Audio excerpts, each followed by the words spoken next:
अष्टमी, आज अष्टमी का शुभ दिन है, नवरात्रों का।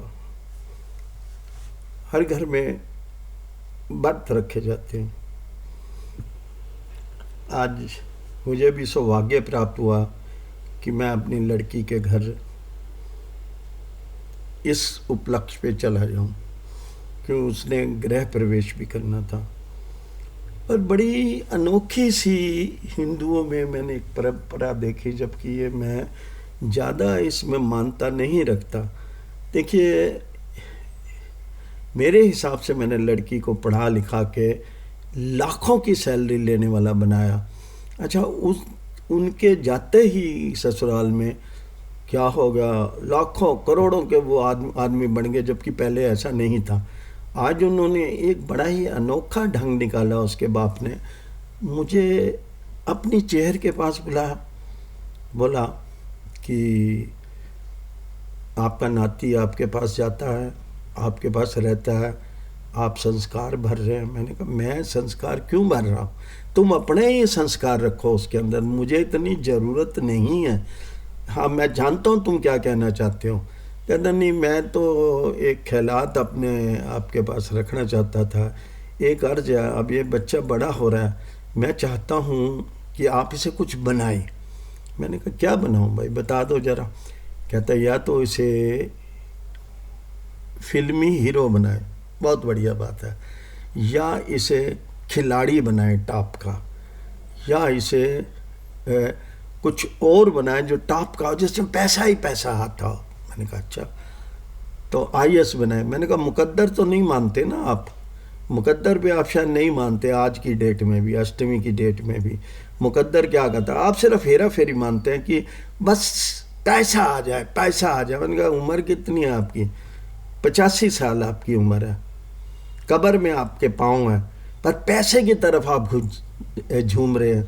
मैंने कहा, मैं भी 76 का हो गया हूँ, ठीक है, मैं दोनों टांगों से अपंग हूँ, पर बेवकूफ़ नहीं हूँ, मेरी टांगें नहीं हैं।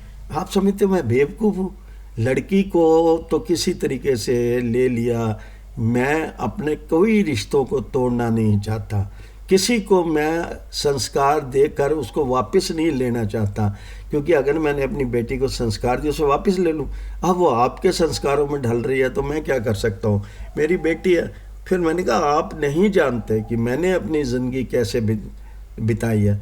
मेरे फादर किसी के आगे हाथ नहीं फैलाते थे।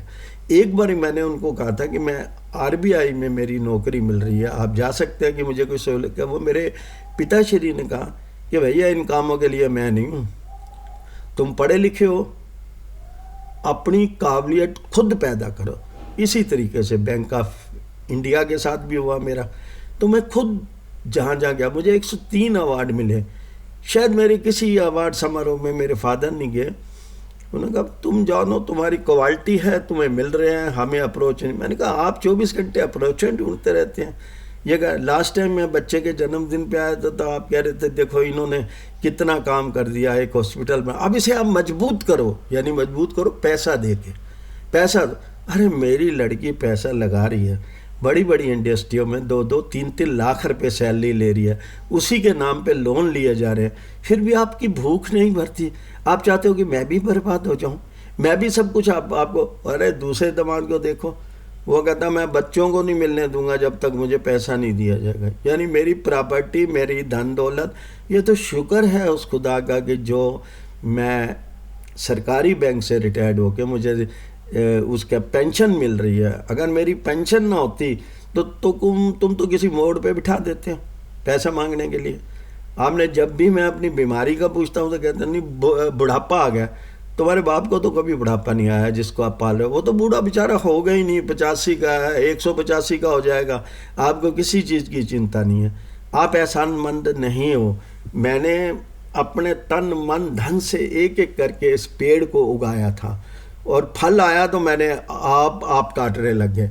आपने कभी सोचा? आपने नहीं सोचा ना। ये इसको हीरो बना दो, इसको क्रिकेटर बना दो, इसको आईएएस बना दो, इसको ये बना। आप जब फंक्शन पे होते, छोटी छोटी बच्चियों के, भाइयों की, उसकी बताऊँ, उसको पागल बना के उनको हाथ में लेके, मैं तो तेरे को हीरोइन बनाऊंगा, बस यही खिलाता है आपके। कोई सदाचारी खिलाफ नहीं है। जब मैरिज के टाइम आप होने लगे तो मुझे कहते थे मैं आर्य समाजी हूँ। हम भी आर्य समाजी से अंधविश्वास, आर्य समाज क्या है? हिंदुइज्म है, वो भी आर्य समाज में बिलीव नहीं किया जाता। आर्य समाज में बिलीव करने वाले अंधविश्वास में नहीं बिलीव करते। तो दूसरे दिन आप साईं बाबा का कुटिया में जा रहे हैं, साईं हाय साईं हाय साईं। अच्छा, इधर आप आर्य समाजी। चौथे दिन आप राम के भगत बन जाते हैं। पांचवें दिन आप गुरुद्वारे में घुस जाते हैं। छठे दिन आप कहीं और निकल जाते हैं। क्या परंपरा है? क्या यही धर्म है आपका? मैं एक धर्म को मानता हूँ, आर्य समाज। उसके बाद मैं सारे धर्मों में एक हाथ जोड़ के प्रार्थना करता है, भगवान सबको सम्मति दे। अच्छा, ये होता है। हम रोज रोज बदला बदली करते रहेंगे भगवान की आरतियों की, ये तो एक डगमगाता हुआ। मैं बताता हूँ कि अगर आपकी कहानियों को मैं याद करूँ तो भाई साहब मेरा दिमाग घूम जाएगा। ये दहेज की बातें मैं फिर भी करूँगा, अभी 2-3 ये दे के आपको ढंग दे के फिर मैं आपको बताऊंगा मेरी आगे की ज़िंदगी क्या थी। अभी तो मैं यहीं फंसा हुआ हूँ, कभी खेलों में फंसा हुआ हूँ, कभी। आज मुझे बड़ा अजीब लगा अष्टमी के दिन, ये क्या हो रहा है परिवार में? मैं अकेला भुगत रहा हूँ, मेरी क्षमता ख़त्म हो रही है, चारों तरफ मेरे को घेरे हुए हैं। यार कहाँ जाऊँ मैं? लड़की को भी घेरे में, दूसरी लड़की को तो आने ही नहीं देते, वो बताती नहीं है, उसको याद ही नहीं है, वो उसका आदमी नहीं। बच्चों को मिलने, मेरे को बच्चों से प्यार है, बच्चों को नहीं मिलने देते। देखिए ये कितने जख्म मेरे अंदर पनप रहे हैं। कभी किसी ने सोचा ये शरीर जख्मों से बना है, ये जख्म ही जख्म है इसके अंदर, बस इसके सिवाय कुछ नहीं है।